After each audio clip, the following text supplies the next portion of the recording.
Gente, vamos para a segunda parte aqui. Voltando ao que eu estava falando.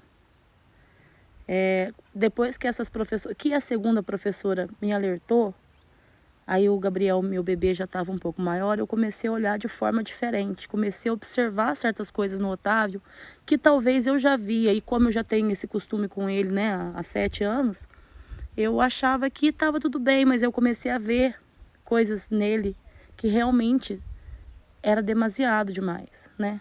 Realmente eu comecei a ver coisas demais mesmo, mas que eu via que, às vezes, comparação com o outro filho, atitudes assim, normais, né? Não que ele não seja normal, mas coisas que o meu filho mais velho, quando menor um pouco, naquela fase do Otávio, aceitava com muita mais facilidade. Eu comecei a reparar realmente na dispersão do meu filho. O Otávio é uma criança muito dispersa. Mas a dispersão dele, assim, é fora do comum, é fora da realidade. Sem, assim, a noção do perigo. E aquilo começou a me preocupar, né? Aquilo começou a me deixar preocupada e realmente, né? A gente tem que acordar. Mas não é porque eu não quis ver, é porque eu não tinha tempo de olhar aquilo diferente. Pelo fato de eu ter acabado de ter um outro bebê. Então veio tudo junto. Aí veio aquela incógnita, eu não sabia o que era, o que não era. E tá, a professora me aconselhou, vamos procurar uma psicóloga, procurei, passou. Só que aí a professora acabou me falando que achava, ela deu uma opinião, que seria melhor que eu achava de passar ele numa neuropediatra. Eu falei, tá ótimo, né? Vamos, né? Fui, arrumei, né? Passei ele na primeira consulta com a neuro, né?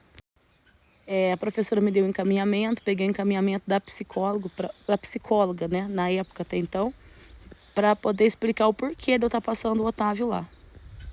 Enfim, ela me fez várias perguntas, me perguntou sobre o nascimento, né, sobre o Apgar, né, a nota dele de nascimento, primeiro minuto de vida, primeiro segundo de vida, né, foi 2, ele teve um sufocamento, né, assim que nasceu. Eu acho que eu já relatei meu parto em cima, foi um parto muito difícil, eu estava muito obesa.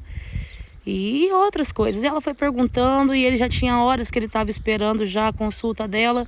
E de repente ele começou a pular, porque ele age pulando, a vida dele é pular. Ele já fica agitado, ele começa a pular. Ele é uma criança totalmente impaciente para poder esperar. E ele pulava, né? E nisso ela conversando ali comigo e ele já não parava mais de pular. Ela fez ele escrever, pediu para ele escrever algumas coisas e tal. E ela virou e falou, mãe, eu não posso falar para você assim, se é um diagnóstico clínico. No caso, eu estou avaliando ele, né? Mas eu preciso de uma segunda opinião.